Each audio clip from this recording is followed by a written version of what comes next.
गाना सुना होगा, कल चमन था आज ये सहरा हुआ, देखते ही देखते ये क्या हुआ।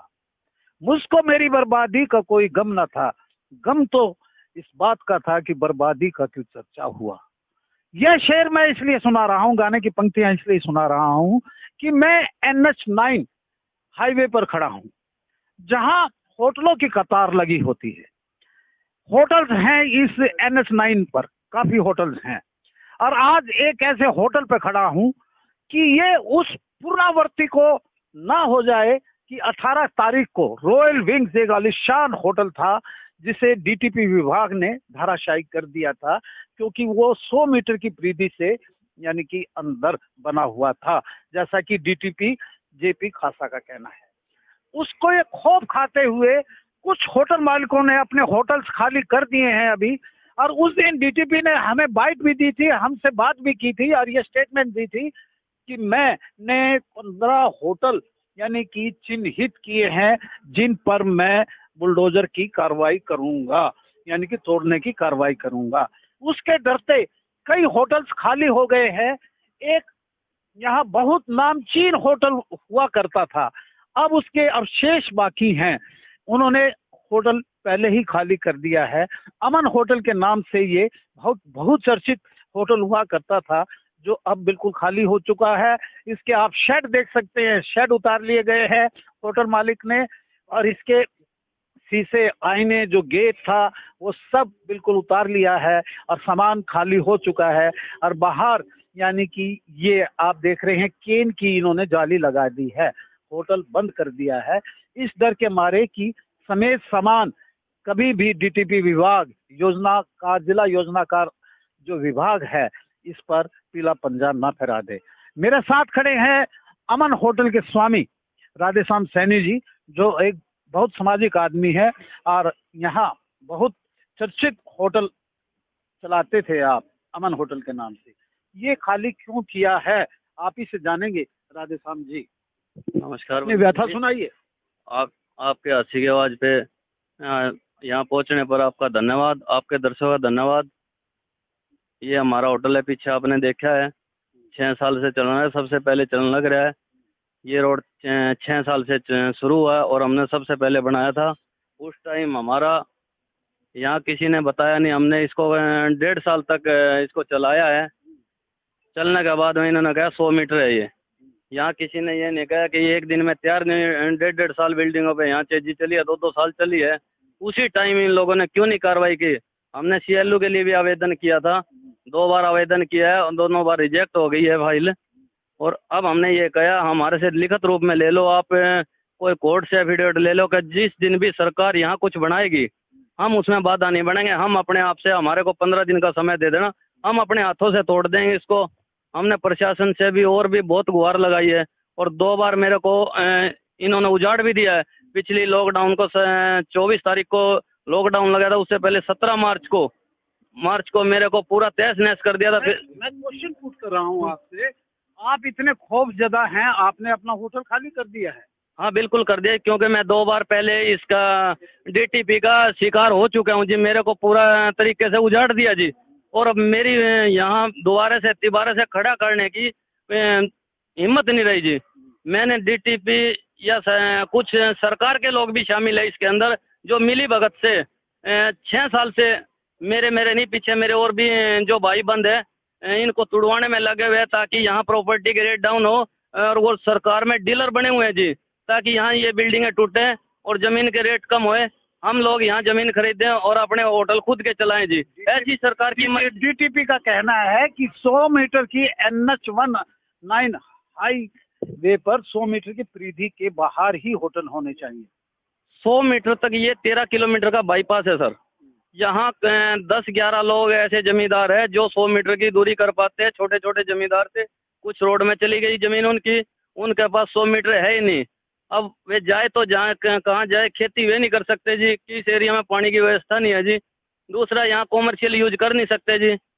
या तो सरकार ने किसी प्रकार का इनको कोई सुविधा नहीं दी। उस टाइम भी हमारे को ये गया था आपको पैसे भी और मिल जाएंगे और आपको 100 फुट तक छोड़ कर बना लेना, हमारे को ऐसा आश्वासन दिया गया था जी। हमने 2 साल तक इससे पहले भी धरना प्रदर्शन चलाया था इस रोड को को रुकवा के रखा था कि हमारे को ऐसी सुविधा है, छोटे छोटे जमींदार है। ये कैटेगरी बनी हुई है 30 मीटर की और 100 मीटर की जी। यहाँ इन्होंने बोला था आपका 100 मीटर को चेंज करके 30 मीटर हो जाएगा जी। आज तक हुआ नहीं। हम 4 साल से 5 साल से हम सुनते आने लग रहे हैं। हमने डीटीपी के जो कार्रवाई से दुखी होकर जो होटल खाली कर दिया। अब मेरा पूरा परिवार बेरोजगार है और मेरे साथ और भी भाई थे, साथ में बिल्डिंगें थी, खूब अच्छा खासा चल रहा था अपना रोजी रोटी का। सब बेरोजगार हो गए जी। कितने होटल खाली हुए हैं जरा हमें बताएंगे? 80 बाईपास पे किसी प्रकार की कोई चाय पीने की जगह नहीं है जी। पूरा खाली हो गया जी, किसी प्रकार का कोई नहीं है फिलहाल। एक इधर दौड़ाइएगा, दूर जूम करके दिखाइएगा। ये लक्ष्मी होटल बताया जाता है, सामने कैंटर लग रहा है, सामान लग रहा है उसमें। उसको भी इस बात का खौफ है कि कभी भी डीटीपी का पंजा चल सकता है, क्योंकि डीटीपी साहब ने ये बोला था कि जब 18 तारीख को रॉयल विंग को यानी कि तोड़ा गया था, जो 100 मीटर की परिधि के अंदर बना हुआ था उनके अनुसार, तो कि भी 15 ऐसे चिन्हित किए हैं हमने होटल NH9 पर कि उन पर भी कार्रवाई होगी। मेरे साथ सैनी साहब खड़े हैं जो होटल बेचकर यानी कि कोई और कारोबार में लग गए हैं। बताइए किस डर से आपने होटल बेचा? मैंने डीटीपी की कार्रवाई से। क्या नाम है आपका? मेरा नाम रमेश सैनी है। मैंने यहाँ पर बड़ी मुश्किल से एक जगह थी, उसको बेच बाच के मैंने यहाँ पे पैसा लगाया जी। पर मैं तो यहाँ पे इतना परेशान हो गया, 2 बार तोड़ दिया मेरा होटल। आखिरकार मैंने इसको अच्छा रोटी, अच्छी दाल रोटी बन नहीं रही थी हमारी वैसे तो, लेकिन यहाँ टूटा। मैं बहुत दुखी हो गया जी। रात को भी नींद नहीं आ रही थी, दिन में भी चैन नहीं। इससे अच्छा तो मर जाना भी अच्छा था। अब मैं बिल्कुल परेशान हो गया था। तब मैंने जाके इस होटल को, जो मेरी लागत थी ना जी, उससे आधी कीमत पे मैंने इसको बेच दिया और मैंने अपना बेच के मैं घर चला गया। अब मैं खाली हूँ, कुछ काम तो है नहीं, अब क्या करूँ, बच्चे हैं। हम बता दें कि डीटीपी विभाग का यह कहना है कि 100 मीटर की परिधि और 30 मीटर की परिधि 2 कैटेगरी बनाई हुई है। और आखिर मैं राधेश्याम जी से जानना चाहूंगा कि इस NH9 पर कितने होटल खाली हो चुके हैं आपके मुताबिक? आप तो यहाँ के बासिंदे हैं। NH9 पर 6 होटल थे जी, 6 के 6 खाली हो चुके हैं। सब बेरोजगार हो गए जी।